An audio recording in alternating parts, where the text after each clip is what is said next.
சின்னவங்களா இருந்தாலும் சரி இல்ல பெரியவங்களா இருந்தாலும் சரி எல்லோருமே விரும்பி அடையணும்னு நினைக்கிற ஒரே ஒரு விஷயம் வெற்றி மட்டும்தான். பட் சில மோசமான ஹேபிட்ஸால வாழ்க்கையில சில பேர் தோல்விகளை மட்டும்தான் சந்திச்சுக்கிட்டு இருக்காங்க. இந்த பதிவுல வாழ்க்கையில வெற்றி அடைகிறதுக்கு போராடக்கூடிய தோல்வியாளர்களுடைய 9 பொதுவான பழக்கங்களை பத்தி தான் பார்க்க போறோம். பதிவுக்குள்ள போறதுக்கு முன்னாடி உங்ககிட்ட ஒரே ஒரு கேள்வி கேட்கிறேன். உங்க தோல்விக்கு காரணமா இருக்கக்கூடிய பழக்கம் இதுதான் அப்படின்னு நீங்க ஃபீல் பண்ணக்கூடிய அந்த பதில எனக்கு ஒரு கமெண்ட்ல சொல்லுங்க. பிகாஸ் இதை பேஸ் பண்ணி தான் என்னோட அடுத்த வீடியோ இருக்க போகுது. அண்ட் போன வீடியோல நான் கேட்ட கேள்விக்கு 2 பதில்கள் எனக்கு கிடைச்சது. அதுக்கான விளக்கத்தையும் இந்த வீடியோட எண்ட்ல கொடுத்திருக்கேன். நம்பர் 1, பொறுப்பின்மை. தோல்வியாளர்கள் எப்பவுமே தங்களோட செயல்களுக்கும் சரி அதனால விளையக்கூடிய விளைவுகளுக்கும் சரி எந்த ஒரு பொறுப்பையுமே ஏத்துக்க மாட்டாங்க. அதுக்கு பதிலா அவங்களோட தோல்விக்கு மத்தவங்களை காரணம் காட்டி பொறுப்பே இல்லாம நடந்துப்பாங்க. இந்த ஒரு விஷயம் தான் அவங்களோட தனிப்பட்ட வளர்ச்சியவே தடுக்குதுன்னு கூட சொல்லலாம். உதாரணத்துக்கு நம்மளுடைய அக்கௌண்ட்ல ஒரு ரூபாய் காணாம போச்சுன்னா அதை பெருசா கவனிக்க மாட்டோம். பட் அதுவே 100 ரூபாய் காணாம போகும்போது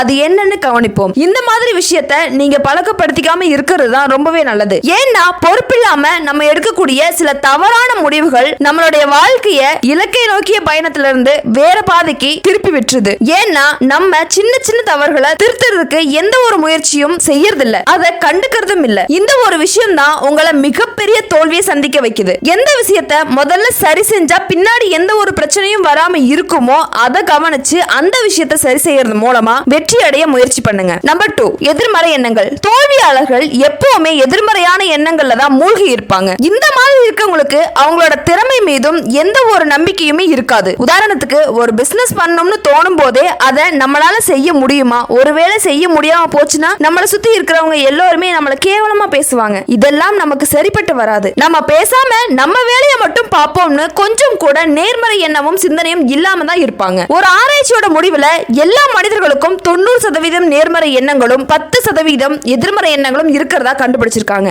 பட் இந்த தோல்வியாளர்கள் எப்பவுமே 90% இருக்கக்கூடிய நேர்மறை எண்ணங்கள்ல சுத்தமா கண்டுக்கிறதே இல்ல. அவங்களுடைய கவனம் முழுவதும் அந்த 10% எதிர்மறை எண்ணங்கள்ல தான் இருக்கு. எல்லா நேரங்கள்லயுமே அவங்களுடைய பலவீனத்துல மட்டும் தான் முழு கவனத்தையும் செலுத்துறாங்க. இதனாலதான் அவங்களுக்கு எந்த ஒரு விஷயத்திலயுமே எந்த ஒரு முன்னேற்றமும் இருக்கிறது இல்ல. சோ அவங்களால தோல்வியை தவிர வேற எதையுமே அடையவும் முடியாது. நம்பர் 3, தள்ளி போடுதல், procrastination. எந்த ஒரு வேலையும் சரியான நேரத்துல செய்யவே மாட்டாங்க. அந்த வேலையை அப்புறம் பார்த்துக்கலாம்னு தள்ளி போட்டுக்கிட்டே போவாங்க. முக்கியமான வேலைகளை கூட தள்ளி போட்டு ஒரு செயலை தாமதப்படுத்துறதையே வழக்கமா வச்சுக்கிட்டு இருப்பாங்க. நீங்க எவ்வளவுதான் திறமைசாலியா இருந்தாலும் எல்லோரை விடவும் தலை சிறந்த பிசினஸ் ஐடியா வச்சிருந்தாலும் உங்களுக்கு procrastination செய்யக்கூடிய பழக்கம் இருந்துச்சு அப்படின்னா கண்டிப்பா உங்களால வெற்றிக்கு பக்கத்துல கூட போகவே முடியாது. procrastination பத்தி ஆராய்ச்சி செஞ்ச டிம் ஆர்பன் என்ன சொல்லிருக்காரு அப்படின்னா, தள்ளி போடுற பழக்கம் இல்லாதவங்களுடைய பிரெயின்ல ரேஷன் டிசிஷன் மேக்கர், அதாவது பகுத்தறிந்து முடிவெடுக்கக்கூடிய செயலி ரொம்பவே ஆக்டிவா இருக்குமாம். அதுவே தள்ளி போடக்கூடிய பழக்கம் இருக்கிறவங்களுடைய பிரெயின்ல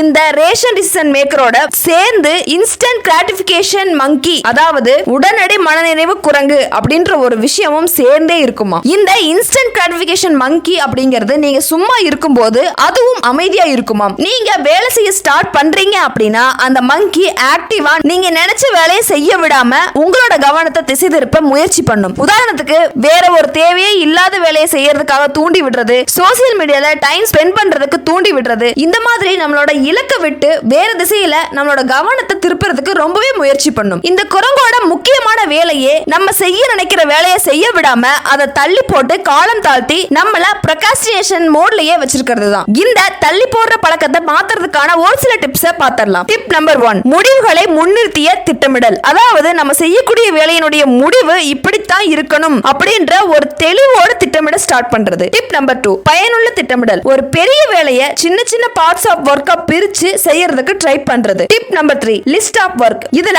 வழக்கம் போல என்ன செய்யணும்னு எழுதாம அந்த வேலையை எப்படி செய்யணும்ங்கறத எழுதணும். Tip number 4, motivate your self. இந்த வேலையை முடிச்சோம்னா நமக்கு கிடைக்கக்கூடிய பாராட்டையும் மனநிறைவையும் நிம்மதியும் நினைச்சு உங்களை நீங்களே உற்சாகப்படுத்திக்கிறது. Tip number 5, self goal setting. நம்ம முடிவு பண்ண தேதிக்கு முன்னாடியே வேலைகளை முடிக்கிறதுக்கான கோலை நமக்கு நாமே செட் பண்றது. நம்பர் 4, தோல்வி பயம். தோல்வியாளர்களுக்கு உரிய சிறந்த குணம் அப்படின்னா அது தோல்வி பயம் தாங்க. ஒரு செயலை செய்யறதுக்கு முன்னாடியே அதை பத்தின ஓவர் திங்கிங் அவங்களை எந்த ஒரு அடியும் எடுத்து வைக்க விடாம தடுத்து தடுத்துருது. உதாரணத்துக்கு ஒரு புது ஐடியா உங்களுக்கு வந்தாலும் அது ரொம்பவே நல்ல பிசினஸா இருந்தாலும் கூட நீங்க அதை செய்யறதுக்கு பயந்து எந்த ஒரு முயற்சியும் பண்ணாம அப்படியே பின்வாங்கிடுவீங்க. சப்போஸ் இந்த பிசினஸ் லாஸ் ஆயிடுச்சு அப்படின்னா என்னோட இன்வெஸ்ட்மெண்ட் எல்லாமே வீணா போயிடும் அப்படின்னு தோல்வி பயத்தால நீங்க எடுக்கக்கூடிய ஒரு முடிவு உங்க வாழ்க்கையவே அடியோடு மாற்றக்கூடிய சக்தி வாய்ந்த ஒண்ணுன்னு தான் சொல்லணும். தோல்விக்கு நம்ம ஏன் பயப்படுறோம்? ஏன்னா தோல்வி அப்படிங்கிறது யாருமே விரும்பாத ஒரு விஷயம். இருந்தாலும் தவிர்க்க முடியாமல் நிகழக்கூடிய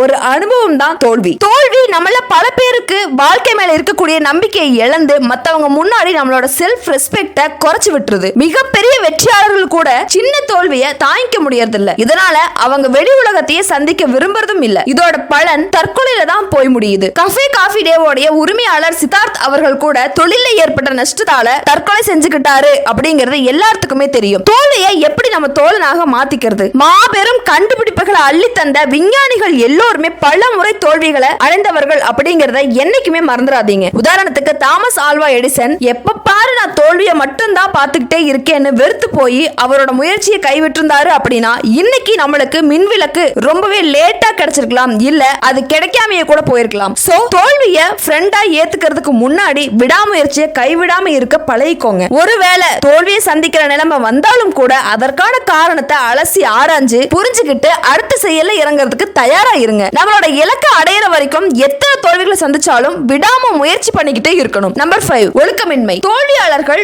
ஒழுக்கம் மற்றும் தொடர்ந்து போராடுறதுல ரொம்பவே கஷ்டப்படுறாங்க. பெரும்பாலும் இவங்க டிஸ்ட்ராக்ஷன்லயே தான் இருப்பாங்க. இதனால எந்த ஒரு முக்கியமான விஷயங்களையும் எந்த ஒரு ஈடுபாட்டையும் காட்டாம கவனச்சிதறலோட பயணிக்கக்கூடிய நபர்களா தான் இருக்காங்க. உலகத்திலேயே உயிரை விடவும் மேலானதா மதிக்கப்படுற ஒரு விஷயம் அப்படின்னா அது ஒழுக்கம் மட்டும்தான். உதாரணத்துக்கு சிறைச்சாலையில் இருக்கக்கூடிய ஒரு தூக்கு தண்டனை கைதியோடைய நன்னடத்தை மற்றும் ஒழுக்கத்தின் காரணமா அவங்களுடைய தூக்கு தண்டனையை குறைச்சு ஆயுள் தண்டனையாவும் ஆயுள் தண்டனையை மாத்தி விடுதலை வரைக்கும் கூட கொண்டு போகக்கூடிய ஒரு சக்தி வாய்ந்த விஷயம் தான் ஒழுக்கம். அப்படிப்பட்ட ஒழுக்கத்தை கடைபிடிக்கிறது மூலமா உயிரையே காப்பாற்ற முடியும்னா நம்மளால சாதாரணமான வெற்றியை அடைய முடியாதா என்ன? கொஞ்சம் யோசிச்சு பாருங்க. நம்பர் 6, மற்றவர்களை குற்றம் சாட்டுதல். அவங்களோட தோல்விகளுக்கு மத்தவங்க மேலையும் சூழ்நிலைகள் மேலையும் காரணம் சொல்லிக்கிட்டே இருக்கிறது. தங்களோட தவறுகளுக்கான எந்த ஒரு பொறுப்பையுமே ஏத்துக்காம இருக்கிறது அவங்களோட வாழ்க்கையை எந்த ஒரு விதத்திலையும் வளரவே விடாது. தவறு நடந்தா அதை பெருந்தன்மையோட ஏத்துக்கிட்டு அடுத்து என்ன பண்ணணும், அந்த தவறை எப்படி சரி பண்ணணும், அடுத்து இந்த மாதிரி தவறு நடக்காம இருக்கிறதுக்கு என்ன பண்ணணும்ங்கறத யோசிச்சு அதன்படி நடக்க ட்ரை பண்ணுங்க. நம்பர் 7, எதையுமே கத்துக்க மாட்டாங்க. தோல்வியாளர்கள் கிட்ட